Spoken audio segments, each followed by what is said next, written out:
Why to use the King James Version of the Bible? Why not other versions? Well, I've been a Christian since 1969. I was raised all kinds of different churches, and after I got saved, my parents started giving me just about every kind of Bible version there was, and I have a collection of quite a few different Bible versions. I'm not afraid of them. But let me give you a quick history of the different Bible versions, and maybe this will put it in perspective.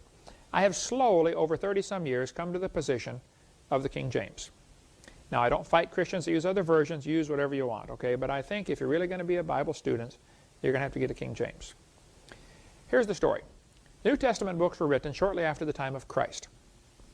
They had to make copies. It takes about 10 months to write out a copy of the Bible. So they had to write out the whole copy of the Bible by hand. They had no Gazettener, no printing press, no, Gutenberg hadn't been born yet. So it took a long time to make a copy of the Bible. They make their copies, they had either both books and scrolls, both were in use all through Scripture.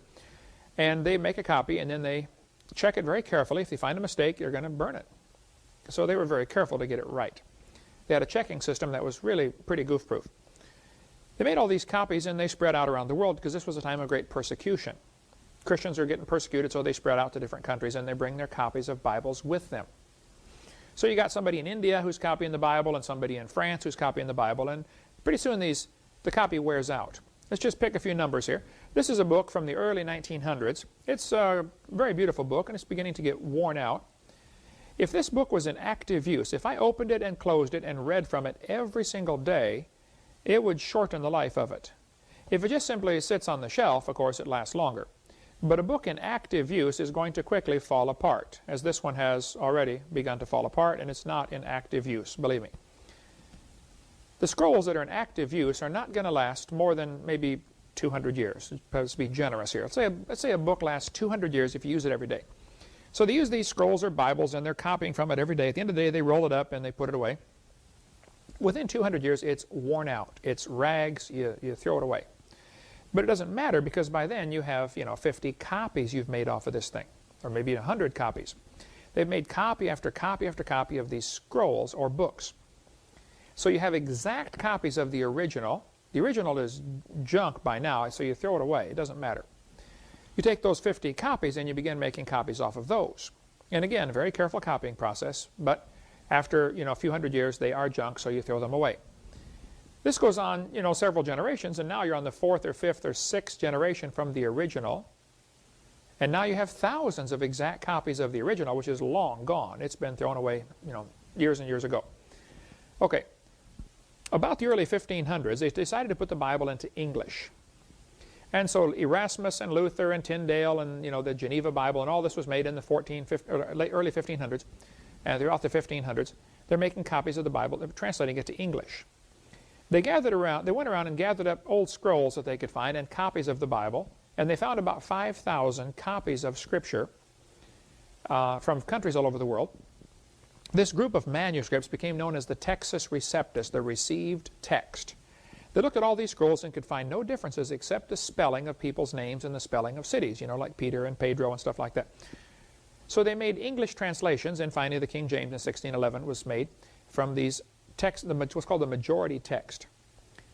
Meanwhile, down in Egypt, there was a group of folks called the Alexandrians down in Alexandria, Egypt, which was at that time a major city. A major library was there, which later burned, but a major city in Alexandria, Egypt. There was a cult down there called the Alexandrians. They're sort of like Jehovah's Witnesses. They wanted everybody to think they were Christian, but they believed a lot of strange things. So they made their own version of the Bible. They left out a lot of verses they didn't like. They changed little things here and there. It was a careful counterfeit, but a counterfeit nonetheless. They have this Alexandrian Bible, and some copies were made, and the primary guy in this cult was a guy named Origen, who lived about 240 A.D.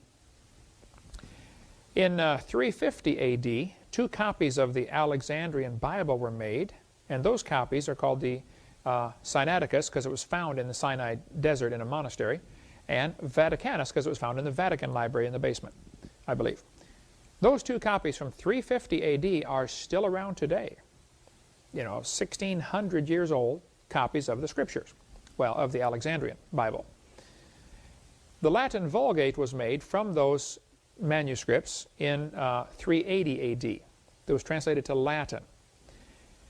Then in 1582, the Catholic Church ordered the translation of the Latin Vulgate into English, And that's where the Douay Confraternity and the Douay Rheims version come in. The Douay versions were made from the Latin, which was a good translation of the wrong manuscript. They're translating the Alexandrian. So they got the bad manuscript, the corrupt, cult manuscript, being translated into English, which became the official Catholic version in use today, the Douay version of the Bible. Two guys named Westcott and Hort came along in 1875, and they took these Alexandrian manuscripts, of which I think about 15 or 17 of them were found, I don't know, and they said, these are old manuscripts, therefore they're better. Well, now hold on a minute. Yes, they're older, but that doesn't mean they're better. They're older because they're worse. The people didn't use them. They didn't wear them out. But they made a modern Greek version of the Bible from this ancient one. They put it on new paper, new ink, and made a new Greek edition in 1875. This was then translated into English, at least the New Testament in Greek.